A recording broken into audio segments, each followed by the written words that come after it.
Trae Young can't shoot like Steph, but he is small, good ball handler. He gets people engaged. And I said this morning, is Atlanta this good or is the East this bad? Because I'm watching him and I'm thinking, there is some magnetic quality to him. What do you make of what you're watching with Trae Young? Who do you see? It's crazy because this guy didn't make the All-Star team this year. So you start there. I was like, who was better than him that he didn't make the All-Star team? But honestly, I played against a guy called Allen Iverson. When you look at his ability, Allen Iverson's size and ability to score the basketball and make whole defenses have to adjust to you at his size, that's a little bit what Trae. And then this run is a little bit how Steph was, I think, MVP year when Steph was going crazy.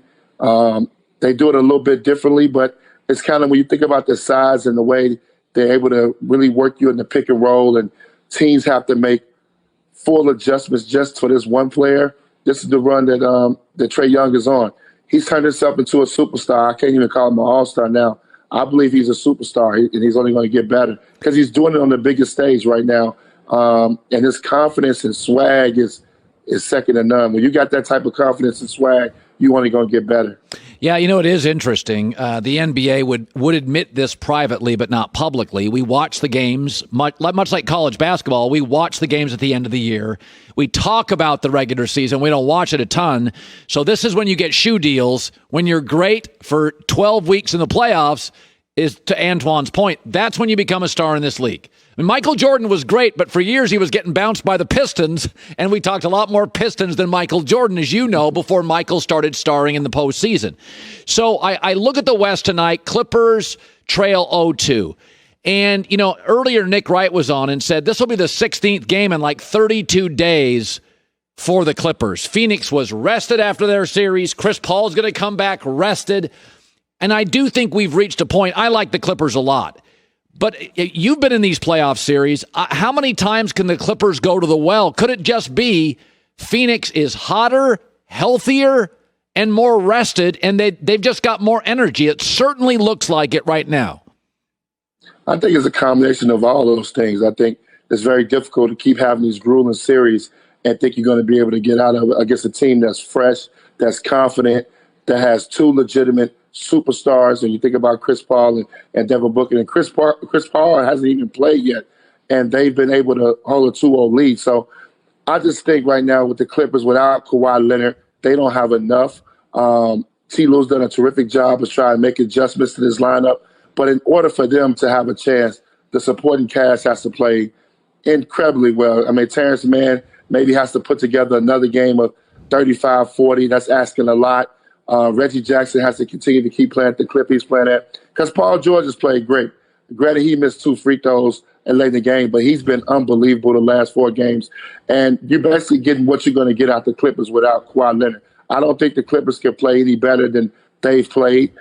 Game 2 was right there for the win for them. And I think when you blow that game, it's tough to recover from that.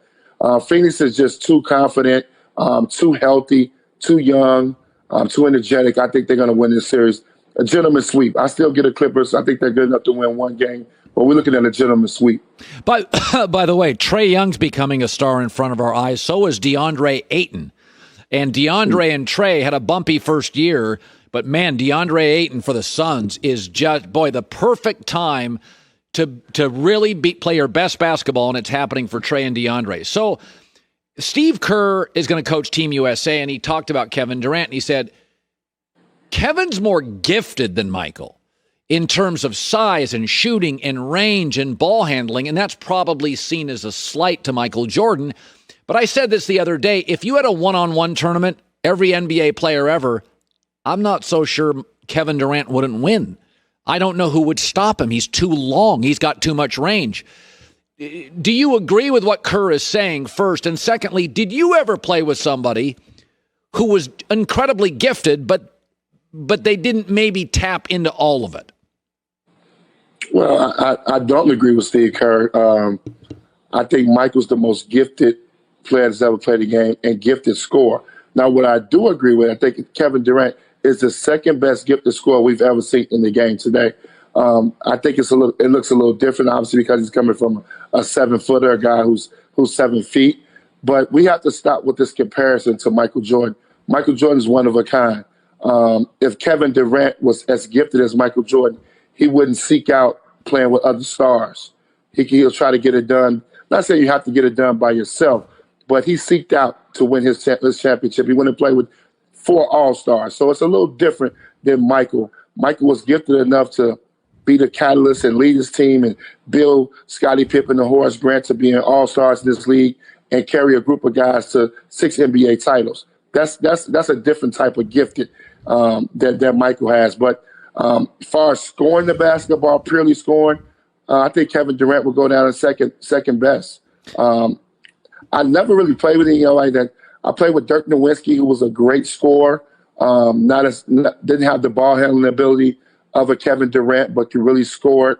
Paul could really score it.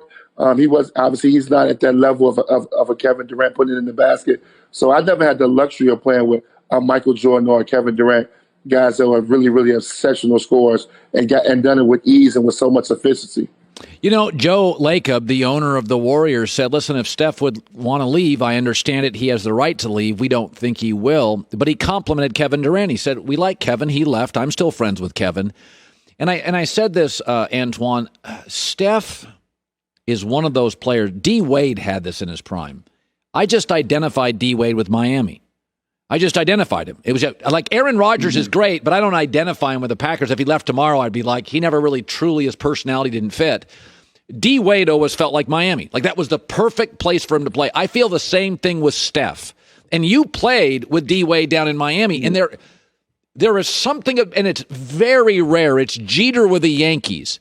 When you played with D. Wade in Miami, and I compare him to kind of Steph in the Bay, that he just feels like the city. Were you taken back by how popular Wade was? Could you feel it on a nightly basis?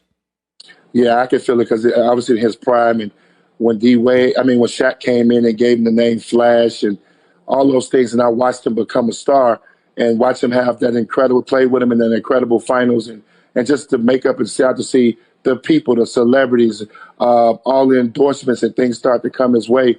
It was surreal. So just to be a part of that was great. So I did see that. I think with Steph's situation, I think if they take care of him and honestly taking care of him is going to be giving him another $200 million. They're going to offer that to Steph. He's going to sign back there and he'll finish with the Warriors. But if I'm Steph, I'm looking at the Western Conference and the run that they made and he was able to make the season he had. You get Clay back.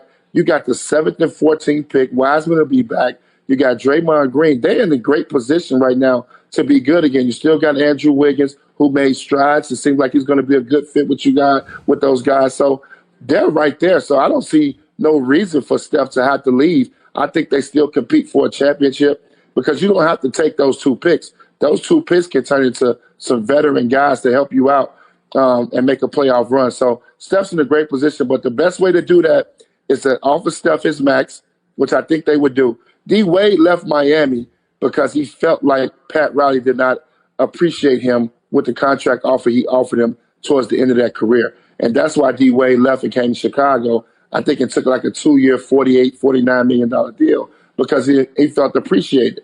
So I think Golden State is going to take care of that. You won't see the same thing happen. Yeah. Antoine, great seeing you again. We appreciate it. All right. Thanks for having me. Hi, everybody. Thanks for watching. Subscribe here to get the latest from the show. Also, be sure to check out more of the best clips from The Herd or go watch a few segments from other shows on FS1.